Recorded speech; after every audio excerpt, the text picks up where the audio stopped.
Cordial saludo, querido profesor Eduardo Maldonado. Mi nombre es Daniela Martínez Oruete y mi compañera. Mi nombre es Sandra Mileno Porela Flores y a continuación expondremos las diferentes teorías de la adquisición del lenguaje en los niños. Los psicolingüistas evolutivos descubrieron formas de cómo los niños adquieren el lenguaje, tratando de descubrir cuáles procesos ambientales y sociales intervienen en el desarrollo del mismo.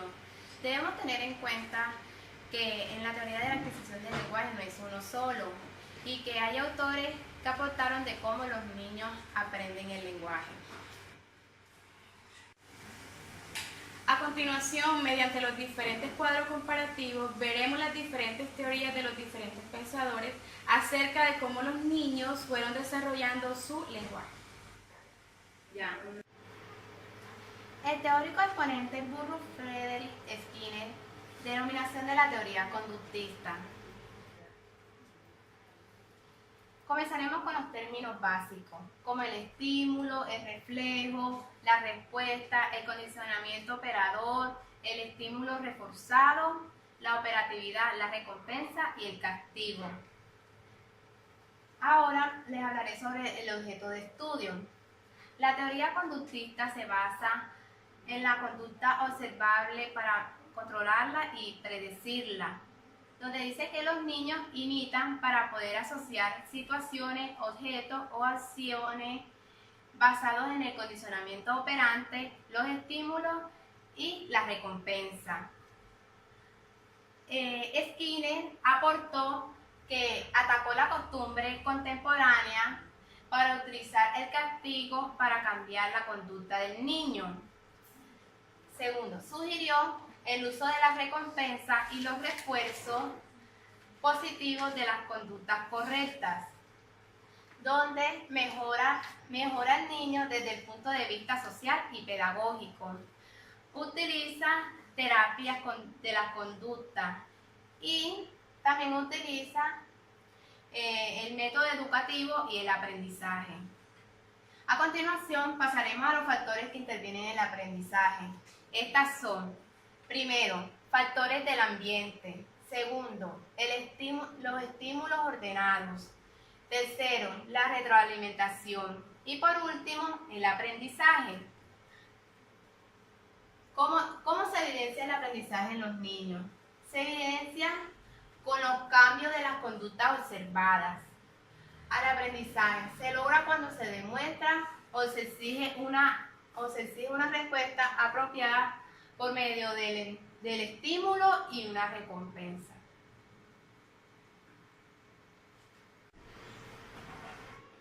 Segundo teórico exponente, tenemos a Jean Piaget, la denominación de la teoría constructivista.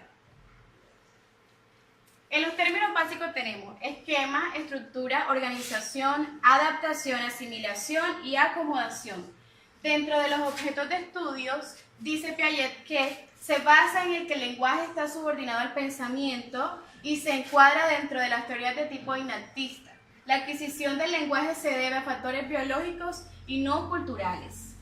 En los aportes tenemos, número 1, considera la inteligencia como la capacidad de comprender y resolver problemas para poder adaptarse.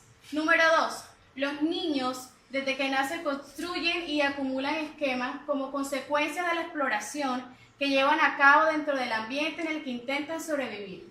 Dentro de los factores que intervienen en el aprendizaje tenemos, número 1, la maduración de las estructuras físicas. Número 2, las experiencias físicas con el ambiente.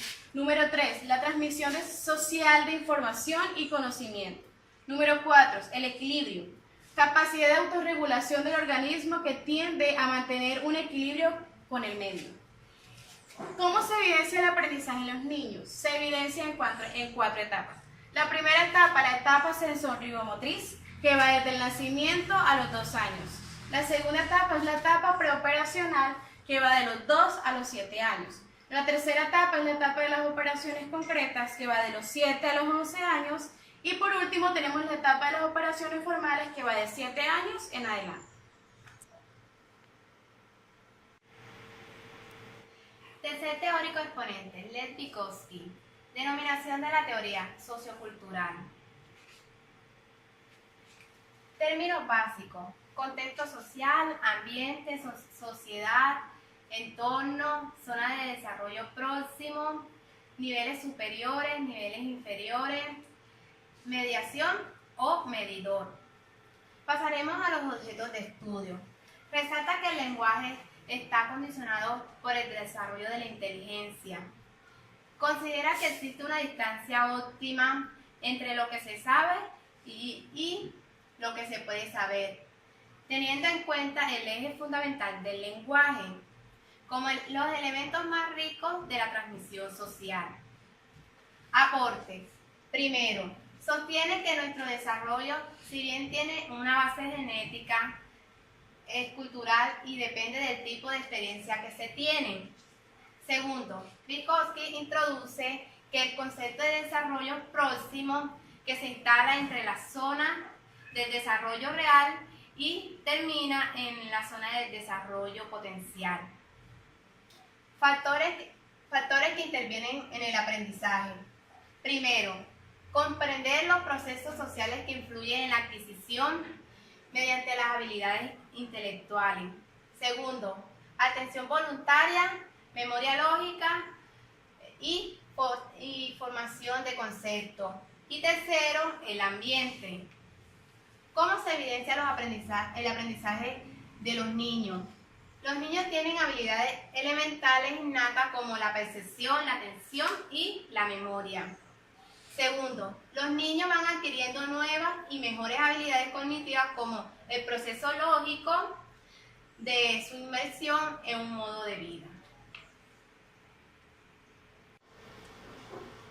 Como cuarto exponente tenemos a Noam Chomsky, denominación de la teoría innatista. En los términos básicos tenemos capacidad innata, lenguaje reprogramado. Dentro del objeto de estudio tenemos número 1, plantea que las personas poseen un dispositivo de adquisición del lenguaje que programa el cerebro para analizar el lenguaje escuchado. Número 2, los niños nacen con una capacidad innata para el habla. Son capaces de aprender y asimilar estructuras comunicativas y lingüísticas. Dentro de los aportes tenemos, número 1, insiste en el aspecto creador de la capacidad que tiene quien emplea el lenguaje para crear o producir un número de oraciones infinitivo, nunca antes procesado o escuchado. Dentro de los factores que intervienen en el aprendizaje tenemos, la adquisición del lenguaje durante la infancia puede ocurrir gracias a la capacidad que tenemos los seres humanos de reconocer y asimilar la estructura básica del lenguaje. ¿Cómo se evidencia el aprendizaje en los niños? Número 1. Los niños pasan por una etapa de denominada alerta lingüística y en esa etapa la comprensión y la capacidad de aprendizaje de nuevos lenguajes es mayor respecto a otras etapas. Número 2. Los niños pasan por un periodo madurativo específico en que gracias a los estímulos externos adecuados, su capacidad para hablar se desarrolla más rápido.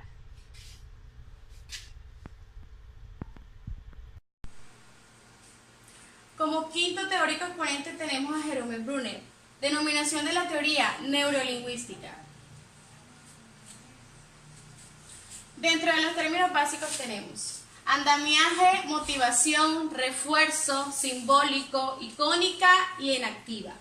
Dentro de los objetos de estudio tenemos, primero, el desarrollo de las capacidades mentales. Segundo, aprendizaje por descubrimiento, en donde el individuo logra un mejor aprendizaje cuando lo hace a partir de su experiencia en contacto con el objeto de estudio y la integración con lo que sabe. Dentro de los aportes tenemos, número 1, lo fundamental de la teoría es la construcción del conocimiento mediante la inmersión del estudiante en situaciones de aprendizaje problemáticas, en que el estudiante aprenda el descubrimiento. Número 2, el aprendizaje por descubrimiento de la capacidad de reorganizar los datos ya obtenidos, de tal forma que se conviertan en descubrimientos nuevos. Factores que intervienen en el aprendizaje. Número 1, por medio de las relaciones sociales que establece con el adulto, el niño va conociendo la gramática y demás estructuras lingüísticas. Número 2, etapas para ponerse en contacto e integrar la experiencia que necesita. ¿Cómo se evidencia el aprendizaje en los niños? Número 1, Brunner distingue 3 sistemas de procesamiento de la información con los cuales los niños transforman la información que les llega y construyen modelos de realidad. Estos son simbólico, icónico y enactivo.